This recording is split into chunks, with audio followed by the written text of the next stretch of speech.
Hi guys! Eto, imamarites ko na lang yung bakasyon namin sa Pilipinas.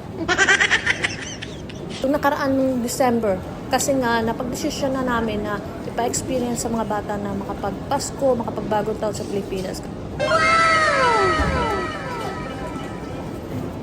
Nung umuwi kasi kami summer para 2 months ang bakasyon. Ngayon, gusto namin ma-experience nila ang Pasko sa Pinas. Tinry namin, nakiusap kami sa eskwelahan na kung pwede sila maka-absent ng at least 1 week para at least 3 weeks naman yung bakasyon namin sa Pilipinas para hindi siya masyadong maikli. 2 weeks lang kasi, di ba? Ayan, pagpunta namin ng airport, medyo foggy. Kaya medyo nahirapan din kami na talagang buti na lang maaga kaming umalis. Nung nasa flight na kami, yung anak ko medyo pahirapan na ang hirap niyang pakainin. Siguro sa pagod na rin, tsaka sa puyat, ganyan, kulang sa tulog. Ang kinakain lang niya, yung mga fruits na ibinibigay, yung mga banana, ganyan, apple, yan. Ito, yung layover namin sa Saudi. Ang layover namin sa Saudi, 4 hours. Halos 4 hours. 3 hours and 55. Naglakad-lakad lang kami, tapos, ayan, medyo okay na 1 hour bago ang flight.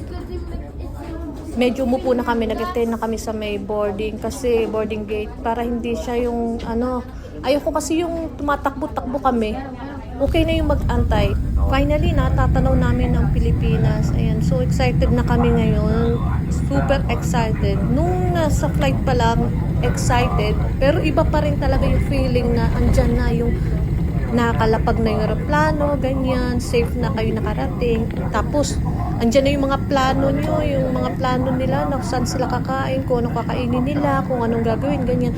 Pero, ang usapan talaga namin na pagka flight namin, pagkalapag na aeroplano, dapat didiretso na kami agad sa immigration, ganyan, kukuhanin yung mga bag para makalabas kami agad, tapos makapagpahinga. Kasi nga, syempre, sobrang pagod namin. Halos isang araw yung travel namin. Sabi ng anak ko na aamoy na daw nila yung Jollibee kasi nga hindi naman halata na talagang Jollibee yung una nilang naisip kasi favorite nila. Pangalawa nilang tikim, sabi nila, ay masarap pala kasi nga hindi pa nila natikman.